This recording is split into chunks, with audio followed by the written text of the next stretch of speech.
How's it going, everybody? Welcome to a new State of Play. Here today, we're going to talk about the video games I've been playing, and I guess there's really no better place to start than with Resident Evil 6. There's been a lot of controversy about this game over the past week or so regarding the fact that it did not do so great critically, and I do have opinions about that. Well, mainly just about the game, not really about anybody else's opinion, because that's not really my place to say, I think. But I do have quite a few opinions about the game. And mainly, I don't know, I think the game's pretty good, if you had to ask me. I've been playing it a lot, and that usually says enough, but I do know that the game is just a whole lot of fun to play for me. I know that it gets a lot of criticism for being not necessarily what everybody wants out of a Resident Evil game, but I just feel that what is there is good, and maybe it's not fair to say that it's not like every other Resident Evil game or whatever, but at the same time it kind of is. As weird as that sounds, I have finished all of the campaigns, although the footage you're seeing is not of any campaign, because I did not want to spoil the game for anybody, because I know if it was me watching the video and I had yet to play it, whatnot, I would really want to know what's going on with the game before I actually watched a video about it. So there's that.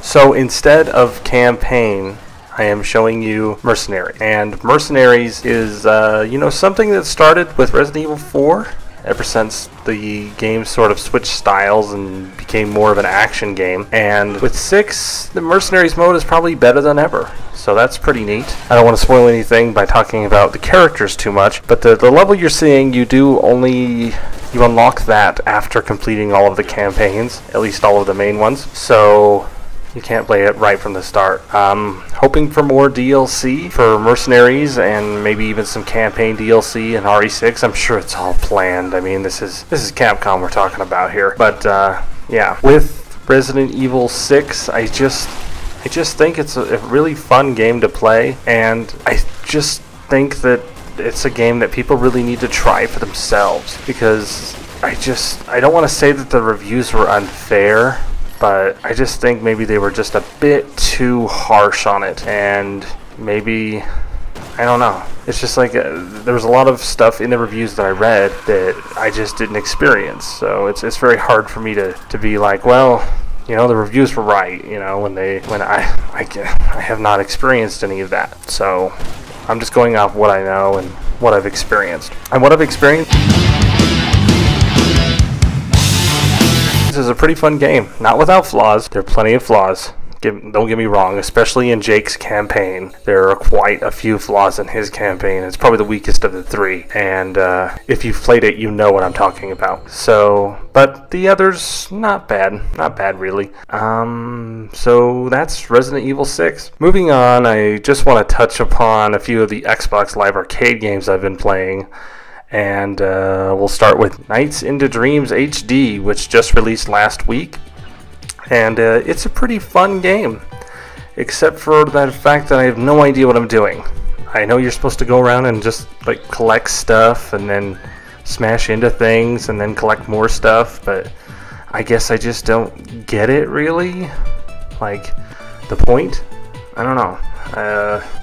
Maybe this comes from another time where maybe if I'd played it back on the Saturn when it was cool and new, I'd understand, but maybe there's something I'm missing. I just don't get it. And it seems like the best I can do when it comes to getting ranks in each of the little sections of each dream is a C. And I have yet to actually beat a boss. I know this is making me sound like a total noob with Nights. I guess I just don't get it, It doesn't seem like a bad game, really. It's just maybe not my cup of tea. I don't know. I'll keep trying, but no guarantees I'll continue with it. Moving on, other Xbox Live Arcade game I've been playing is, hell yeah, Wrath of the Dead Rabbit. It's a good game, but I played it not very much, so I don't have much to say, really. Alright, moving on to another big game I guess I've been playing is Dishonored, which just came out this week. and I do have a few things to say about it.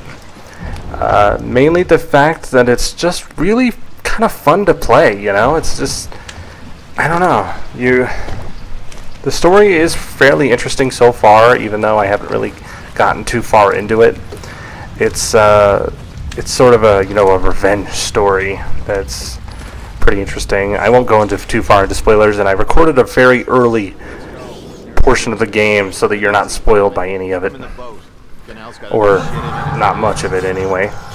And it's just so interesting the way you can approach each situation.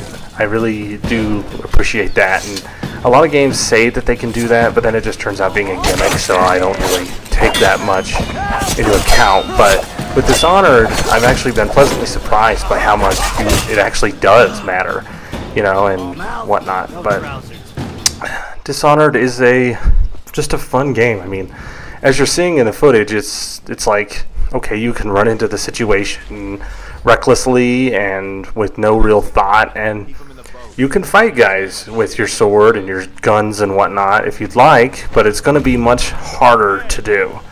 And so the game does encourage you to use stealth and really kind of use your head a little bit before you move in, which is nice. And I like games that reward you for being smart, because, you know, that's what they should do. So it's not really much of a problem with me that the game requires you to, you know, think a little bit.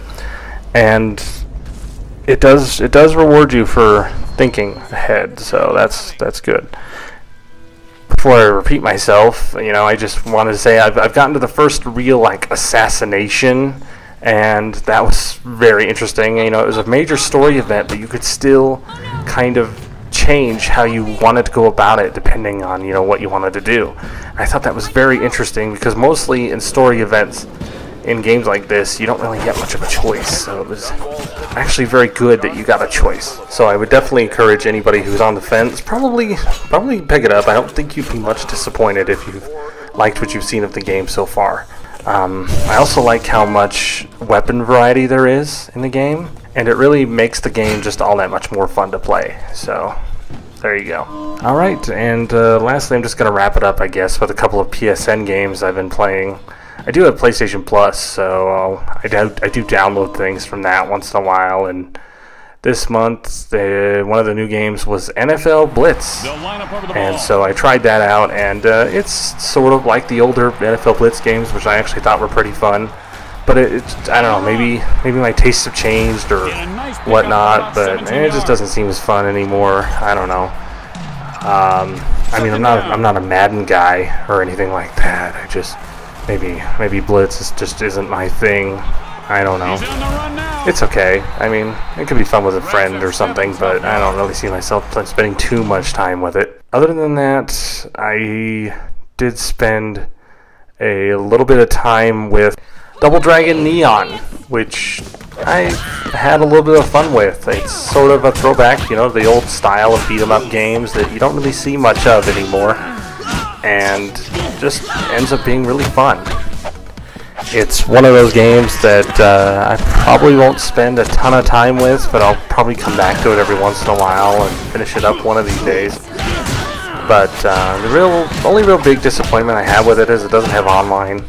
But I really do enjoy, you know, the different powers you get, and it just has a great flow to it, which is important to these types of games, and each, you know, hit feels important, and that's something that's lacking in other games like the old Teenage Mutant Ninja Turtles games, stuff like that. So yeah, so I guess that's gonna do it for me today and this state of play. I guess we'll see you next time.